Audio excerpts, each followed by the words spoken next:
Good afternoon. Citizens Advice Bureau across the region say they'll be able to help fewer people because of funding cuts. They're warning those with problems with debt and benefits will be worst affected. The CAB currently receives legal aid funding to support around 60,000 cases a year in the northwest. But in the coming year, they'll get money to support just over a quarter of them. Our chief reporter Dave Guest has been finding out what that'll mean for one busy CAB office in Bolton. So he's come back in, it's not been resolved. It's another manic morning at the Bolton Citizens Advice Bureau. Did you get paid on the 5th of December? No. No? No. Why are you here today? Just to get some advice, immigration advice. Okay, so payment issued Monday, due tomorrow. I'm here to get some help with my tax credits forms to be filled in. I'm going to get a specialist debt advisor to come in. But no job seekers allowance for over 34 weeks now. This place takes on around 10,000 new clients each year. Many of those cases currently qualify for legal aid funding.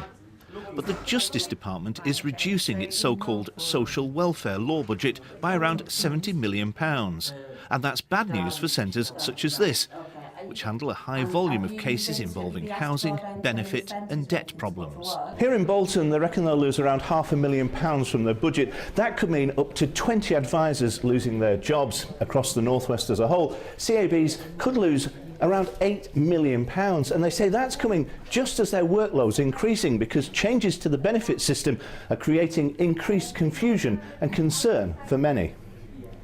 But the government insists savings have to be made and claims people no longer able to seek advice from CABs could get help elsewhere.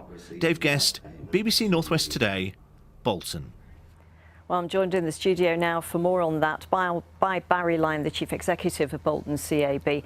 Now, the Ministry of Justice says resources are not limitless. Legal aid should be saved, they say, for the most serious cases affecting life and liberty. Cuts have to be made somewhere, don't they?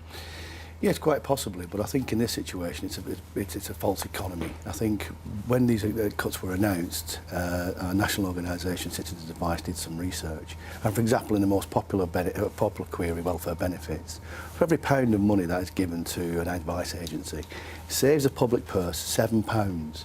Simply by a proper intervention at the right time, stops a lot of false claims being made, a lot of tribunal matters being heard, and so basically streamlines the service in a nutshell.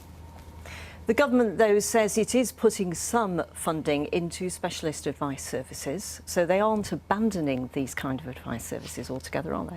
No, and it's very helpful, but I think we have to put that in context. It's by no means going to replace the amount of money that the legal aid gave to advice agencies. I mean, £8 million in the northwest is not going to be replaced by the money that the government's given, the coalition government's given to advice agencies.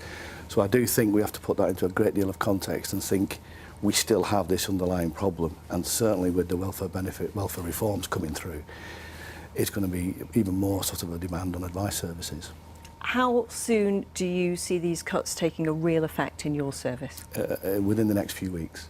And it's not just Bolton Bureau. I suspect all bureaus or advice agencies are doing the same thing, are going through a process where they're looking at how they can deliver quality services to vulnerable people with less people.